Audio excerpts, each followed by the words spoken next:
자, 그러면서 영국에서는 산업혁명이 나타나지 않을 이유가 없는 그러한 분위기, 환경이 이미 조성이 됐다라고 할 수 있는데요. 자, 근데 여기에서 사람들이 먹고 살기 충분하고 더 이상의 필요가 없다면 솔직히 산업혁명이 안 일어났을 거야. 이제 결정적으로 산업혁명이 일어난 건 역시 뭔가 기술 혁신이 일어날 수밖에 없는 필요가 있다라는 거지. 왜 필요는 발명의 어머니라고도 하잖아요. 그러니까 영국인들이 기존의 자기 중심 산업인 모직물만으로는 뭔가 한계치가 생긴 거예요. 자, 왜 모직물로 한계가 생겼느냐? 바로 당시 영국이 주로 개척에 나섰던 식민지가 인도라는 점에서 발생한 현상인데요. 자, 실은 이 인도화 교역을 하는 과정에서 영국은 기존에 지들이 입던 모직물 이외에 새로운 형태의 옷감을 발견하고 활용을 하게 되는데요. 바로 인도 면직물이에요. 모와 면의 차이는 가정 시간에 배우죠, 여러분. 내가 구체적으로 설명 안 해도 될 것 같은데,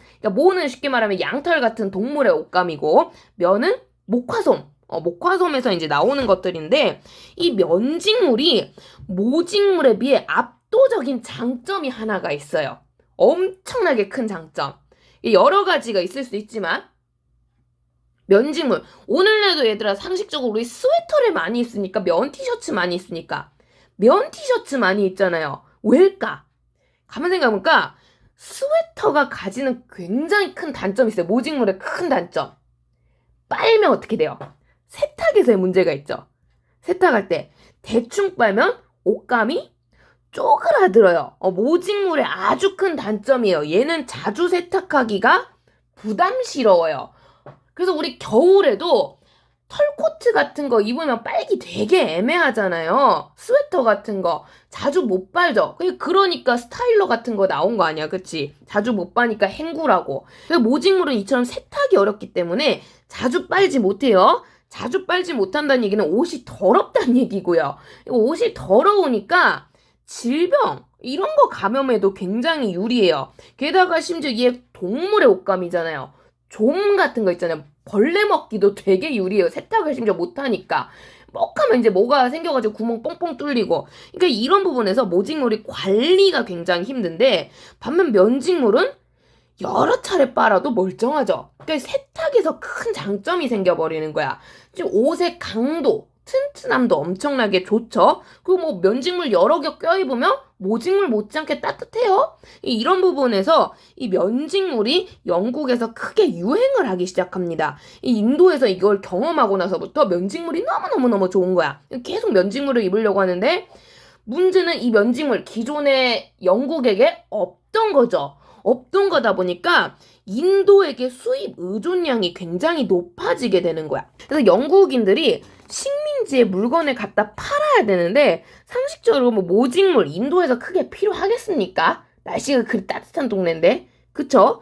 그래서 인도에는 이제 다른 걸 갖다 팔 수밖에 없는데 이 영국의 주요 산업은 뭐다 보니까 이 수입 수출을 봤을 때 뭔가 좀 무역에서 이익을 보는 게 한계가 생긴 거죠. 그래서 영국인들이 우리도 스스로 뭐가 아닌 면직물을 생산할 필요가 있겠다라고 생각하면서 이 면직물 생산에 연구를 기울이게 됩니다. 근데 여러분, 이 면직물을 기존처럼 수공업, 손으로 생산한다고 생각을 해보세요. 몇백 년 동안 생산을 해왔던 인도와 이제 막 우리 면 한번 만들어 볼까 하는 영국이랑 장인의 기술력이 같겠습니까? 당연히 인도의 기술력이 압도적이겠죠. 그러면은 면직물을 영국에서 생산해봤자 의미가 없을 거 아니야. 여전히 인도 거 쓸 거니까. 그래서 영국인들이 생각한 게 이 사람 손에 의존하지 않고 뭔가 일정한 기준 수준에 맞게끔 천을 짤 수 있는 방법이 없을까? 이제 이런 생각을 하게 되는 거야. 그래서 이 면직물 공업 때문에 기계 발명이 시작이 되는 거지. 그래서 이 목화솜에서 실을 좀 더 유리하게 뽑기 위해서 방적기, 방적기 이게 실을 짜는 기구예요. 그리고 이어서 이 실로 천을 짤 수 있게 우리로 치면 물레에 해당하는 거죠. 방직기, 천을 짜는 기구. 이런 것들이 이제 기계가 발명이 되기 시작해요. 자, 근데 이 방적기, 방지기. 초창기에는 사람 손으로 돌려요. 그래서 기계라기엔 조금 미흡하죠. 그러니까 사람을 돕는 수준이지 대신하지는 못해. 그래서 어쨌든 근데 이 방적기, 방직기를 통해서 인도와의 기술력 차이를 좁혀보려고 하는데요. 근데 이게 어느 정도 좁혀지니까 이제 영국산 면제품도 많이 팔려나가기 시작하는 거야. 근데 이 인기, 유행이라는 게 정말 어마무시해서 요 방적기, 방직기를 사람 손으로 돌리는 수준 가지고는 이 유행의 수요를 따라갈 수가 없는 거지. 공급량이 너무 부족해요. 그러면서 영국인들은 이 방적기, 방직기가 우리가 자는 시간에도, 우리가 밥 먹는 시간에도 자동으로 돌아가서 뭔가 물건이 대량으로 우리의 수요를 충분히 감당할 수 있을 만큼 많은 양이 생산되기를 원했고요. 그러자니 엔진, 기관이 필요한데 이 기관을 뭘로 움직이지? 이제 이게 문제가 된 거야. 그래서 여러 사람들이 이제 연구를 하게 되는데요. 이 기관에서 압도적인 효율성을 자랑하게 되면서 본격적인 기계에 적용되기 시작하는 기관이 바로 제임스 와트라는 사람이 개발한 증기기관이 되겠습니다. 그래서 증기, 이제 물 끓이는 그 수증기, 그 증기를 통해서 움직이는 기관이라고 해서 증기기관인 거고요. 더 이상 사람의 노동력이 투자되지 않아도 자동으로 움직이는 게 만들어지는 거죠. 그래서 이걸 일부 사람들은 동력원의 변화, 그러니까 움직이는 힘이 노동력이 아닌 증기기관이잖아. 동력혁명이다. 라고도 많이 평가를 하게 되는데요. 그래서 이 제임스 와트의 증기기관이 이런 방적기, 방직기 이런 데 이제 적용이 되면서 면직물의 생산이 크게 늘어나게 됩니다. 그러면서 이러한 기계를 들여서 공장을 세워서 물건을 생산하는 이제 공장제, 기계공업이 본격적으로 활성화가 되는 거고요. 즉 이 면직물에서 산업혁명은 시작이 되었다라고 볼 수 있는 거지. 주의하셔야 돼요. 기존의 영국에서 발전했던 건 모직물이었으나, 그러니까 모직물은 이미 충분한 거야, 기술력이. 여기에 면직물 유행이라는 요것 때문에 면직물에서 필요성이 생기면서 산업혁명이 나타났다. 그러니까 모직물에서 산업혁명이 나타난 게 아니야. 면직물에서 나타났다라는 거고요. 근데 이게 면직물에서 시작은 됐지만 증기기관을 이렇게 이제 기계에 도입하다 보니까 생각보다 편하고 생각보다 물건 생산이 빠르고 양질의 제품들이 출시가 되거든. 이제 이거를 다른 데다가도 적용을 해보기 시작하는 거야.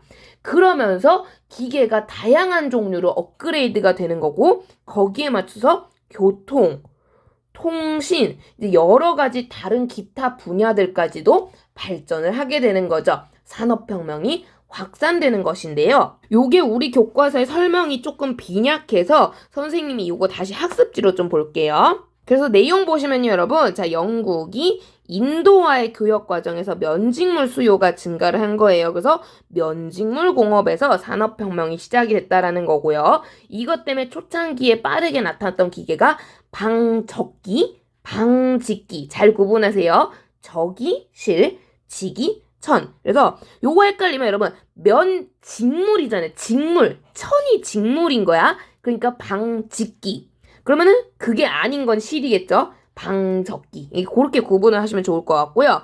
자, 이러한 이제 기계를 사람 손이 아닌 자동으로 돌아가기 위해서 엔진이 개발이 됩니다. 그 대표가 제임스 와트의 증기기관. 이거 일부에서는 동력혁명이다 라고 평가를 한다고도 했어요. 자, 그러면서 이게 이제 다른 기계에도 부착이 되면서 다양한 산업 분야가 성장하고 교통, 통신 같은 것들이 발전하게 되는데요. 일단 기계를 만들어야 돼요. 기계공업 발전하는 거고요. 근데 그 기계의 원동력이 되는 게 철이잖아요. 그쵸? 철로 만드니까 재처럼 만들어지고요. 자, 그리고 이 기계를 돌릴 때, 이 증기를 만들 때 끓여야 돼요. 뭔가를, 그치? 열을 가해야 돼요. 그 열을 가하는 게 석탄. 그러면서 이제 석탄이 상당히 많이 이제 움직이게 되면서 석탄 산업 발전하게 되고요. 그러면서 대량 생산, 대량 소비, 뭔가 거래의 양이 커지니까 그에 걸맞게 은행, 금융업도 발전을 하게 됩니다. 자, 그러면서 이렇게 많이 생산한 거 다른 나라에 많이 갖다 팔아야겠죠. 다른 지역에 많이 갖다 팔아야 돼요. 자, 이걸 위해서 효율적인 교통수단이 나옵니다. 대표적인 게 증기기관차. 기차에다가 증기기관을 더한 거죠. 증기기관차고요. 이거는 보통 영국의 스티븐슨이 발명했다라고 많이 알려져 있어요. 그래서 증기기관차 나오고요. 이번에는 배에다가 증기기관 갖다 붙여봅니다.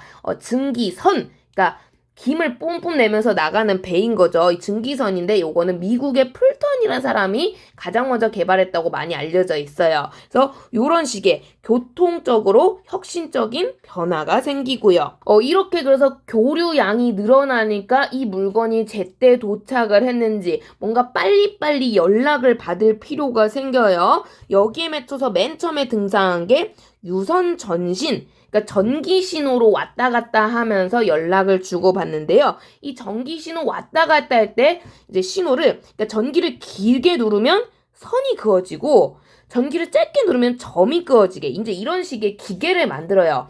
이걸 이제 띠띠띠 뭐 이렇게 해가지고 이제 이렇게 신호를 보내면 이게 A, B, C 이제 이렇게 해석이 되는 거죠. 이걸 만든 사람이 모스라고 해서 이 보호를 흔히 모스 부호라고 많이 얘기를 하고요. 근데 이건 선이 달려 있어서 불편해. 우리가 그렇잖아. 전화기 옛날엔 선 달려 있었거든요. 여러분 못 봤을 수도 있지만 그래서 선을 떼버렸어. 무선 전신. 이건 이제 이탈리아에서 마르코니라는 사람이 개량을 했다고 알려져 있고요. 근데 여전히 이것도 불편해. 모스 부호 모르면 이거 해석 못 하거든.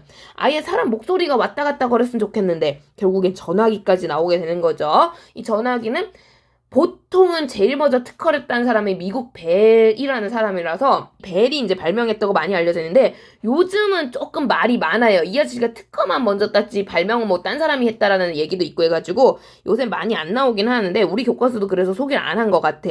근데 뭐 아직까지는 1인자니까 알아두셔서 나쁠 거 없고요. 자, 이렇게 해서 공업이 크게 발전하니까 그에 맞춰서 곡물 생산 같은 걸 늘리기 위해서 농업 분야에도 기계가 도입이 되는 그런 모습이 나오게 되고요. 자, 이러한 이제 기술력으로 인해서 영국이 엄청난 성장을 하게 됩니다.